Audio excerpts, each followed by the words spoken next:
നമസ്കാരം. ഇന്നത്തെ കോഴിക്കോടൻ വാർത്തകളിലേക്ക് സ്വാഗതം. ചികിത്സിച്ച് ഭേദമാക്കാനാവാത്ത രോഗബാധിതരായി ഗുരുതരാവസ്ഥയിൽ കഴിയുന്ന രോഗികൾക്ക് ദയാവധം അനുവദിക്കാനുള്ള നടപടികൾക്ക് തുടക്കമിട്ട് കേന്ദ്ര സർക്കാർ. ഇതിന്റെ ഭാഗമായി പെരുമാറ്റച്ചട്ടങ്ങളുടെ കരട് കേന്ദ്ര സർക്കാർ പുറത്തിറക്കി.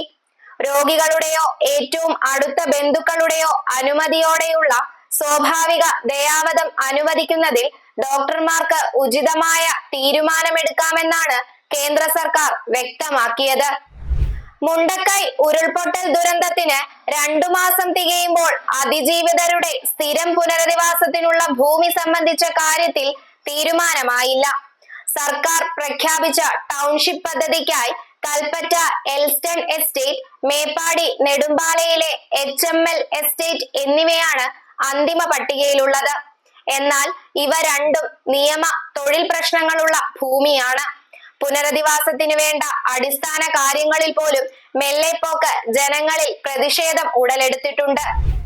ദേശീയ സുരക്ഷാ ഉപദേഷ്ടാവ് അജിത് ഡോവൽ 2 ദിവസത്തെ സന്ദർശനത്തിനായി തിങ്കളാഴ്ച മുതൽ ഫ്രാൻസിലെത്തും.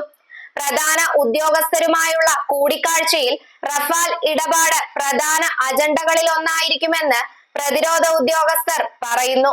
ഹൗസ് ബോട്ടിൽ യാത്രക്കിടെയുണ്ടായ വാക്തർക്കത്തെ തുടർന്ന് കായലിൽ ചാടിയ മകളെ രക്ഷിക്കാൻ ശ്രമിച്ച പിതാവ് മുങ്ങി മരിച്ചു. മകളെ പരിക്കുകളോടെ ആലപ്പുഴ മെഡിക്കൽ കോളേജ് ആശുപത്രിയിൽ പ്രവേശിപ്പിച്ചു. തമിഴ്നാട് തിരുനെൽവേലി വഞ്ചിപുരം കോയിൽത്തെണ്ട തെരുവിൽ ജോസഫ് ഡി നിക്സ് ആണ് മരിച്ചത്. ഞായറാഴ്ച ഉച്ചയ്ക്ക് 1 R ബ്ലോക്കിന് സമീപത്തെ ചിത്തിരക്കായലിലാണ് സംഭവം. ഗുണനിലവാരമില്ലാത്ത കോഴിയിറച്ചി വിറ്റെന്നാരോപിച്ച് നാട്ടുകാർ ചിക്കൻ സ്റ്റാൾ ഉപരോധിച്ചതോടെ ഭക്ഷ്യസുരക്ഷാ വകുപ്പ് കട പൂട്ടിച്ചു. എലത്തൂർ മാളിക്കടവിലെ CPR ചിക്കൻ സ്റ്റാളിലാണ് ഞായറാഴ്ച നാട്ടുകാരുടെ പ്രതിഷേധം ഉണ്ടായത്. പരാതിയെ തുടർന്ന് ഭക്ഷ്യസുരക്ഷാ വകുപ്പും കോർപ്പറേഷൻ ആരോഗ്യ വിഭാഗവും സ്ഥലത്തെത്തി കട പരിശോധിച്ചു. ലൈസൻസ് ഇല്ലാതെയാണ് കട പ്രവർത്തിച്ചതെന്ന് കണ്ടെത്തിയതോടെയാണ് കട പൂട്ടിച്ചത്. വൃത്തിഹീനമായ ചുറ്റുപാടിലാണ് കോഴിയിറച്ചി സൂക്ഷിച്ചിരുന്നത്. ബേപ്പൂർ തുറമുഖത്തെ കയറ്റിറക്കു തൊഴിലാളികളും കയറ്റിറക്കു പ്രവർത്തനം നിർവഹിക്കുന്ന ഏജന്റുമാരും തമ്മിലുള്ള തൊഴിൽ തർക്കം സംബന്ധിച്ച് പോർട്ട് ഓഫീസർ ക്യാപ്റ്റൻ ഹരി അച്യുതവാര്യരുടെ സാന്നിധ്യത്തിൽ ചേർന്ന അനുരഞ്ജന ചർച്ച വീണ്ടും അലസിപ്പിരിഞ്ഞു.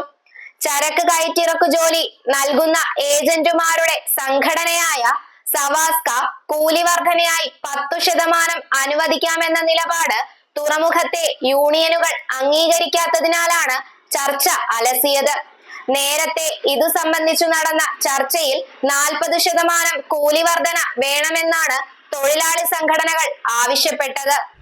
തിരുവനന്തപുരം മൃഗശാലയിൽ നിന്ന് വീണ്ടും ഹനുമാൻ കുരങ്ങുകൾ ചാടിപ്പോയി. 3 പെൺ ഹനുമാൻ കുരങ്ങുകളാണ് ചാടിപ്പോയത്. ഇന്ന് രാവിലെ 8 കുരങ്ങുകൾ ചാടിപ്പോയത്. 2 മൃഗശാലയുടെ പരിസരത്ത് തന്നെയുണ്ട്. 3ാമത്തെ കുരങ്ങിനെ ഇതുവരെ കണ്ടെത്താനായില്ല. ഇവയെ പ്രകോപിപ്പിക്കാതെ തന്നെ തിരികെ എത്തിക്കാൻ മൃഗശാല അധികൃതർ ശ്രമം തുടങ്ങിയിട്ടുണ്ട്. രോഗികളുടെയും കൂട്ടിരിപ്പുകാരുടെയും ദുരിതത്തിന് പരിഹാരമായി കോഴിക്കോട് മെഡിക്കൽ കോളേജ് അത്യാഹിത വിഭാഗത്തിൽ അത്യാധുനിക സംവിധാനങ്ങളോടെയുള്ള 2ാമത്തെ എക്സ്റേയും പ്രവർത്തനം ആരംഭിച്ചു. PMSSY സൂപ്പർ സ്പെഷ്യാലിറ്റി ബ്ലോക്കിൽ ആദ്യത്തെ എക്സ്റേ യൂണിറ്റിന് സമീപത്തായാണ് പുതിയ ഡിജിറ്റൽ എക്സ്റേ യൂണിറ്റ് ആരംഭിച്ചത്. കെട്ടിട സൗകര്യവും റെയിൽവേ അനുമതിയും ലഭിച്ചിട്ടും ആരോഗ്യ വകുപ്പിന്റെ പച്ചക്കൊടി കിട്ടാതെ medical college railway ticket reservation കേന്ദ്രം അനിശ്ചിതത്വത്തിൽ. മെഡിക്കൽ കോളേജിലെത്തുന്ന രോഗികൾക്ക് തുടർ ചികിത്സയ്ക്കുള്ള യാത്രകൾക്ക് ആശ്വാസമേകുന്ന റെയിൽവേ റിസർവേഷൻ കേന്ദ്രം നഷ്ടപ്പെടുമോ എന്ന ആശങ്കയിലാണ് ജനം. കൗണ്ടർ പുനരാരംഭിക്കാൻ റെയിൽവേ അനുമതി നൽകിയിട്ടും ആരോഗ്യ വകുപ്പ് കനിയാത്തതിനാലാണ് തുറക്കാൻ കഴിയാത്തതെന്ന് MK രാഘവൻ MP ഓഫീസിൽ നിന്ന് അറിയിച്ചു. തറക്കല്ലിട്ട് 15 വർഷം കഴിഞ്ഞിട്ടും മെഡിക്കൽ കോളേജ് ബസ് ടെർമിനൽ യാഥാർത്ഥ്യമാകാത്തത് ജനത്തെ വലയ്ക്കുന്നു. ടെർമിനലിന്റെ പേരിൽ മെഡിക്കൽ കോളേജിൽ നിന്ന് മാവൂർ ഭാഗത്തേക്ക് പോകുന്നിടത്തെ ബസ് കാത്തിരിപ്പു കേന്ദ്രം 2 വർഷം മുമ്പ് കോർപ്പറേഷൻ പൊളിച്ചു. ഇതോടെ യാത്രക്കാർ പൊരിവെയിലത്തും കോരിച്ചൊഴിയുന്ന മഴയത്തും ബസ് കാത്തു നിൽക്കേണ്ട അവസ്ഥയായി.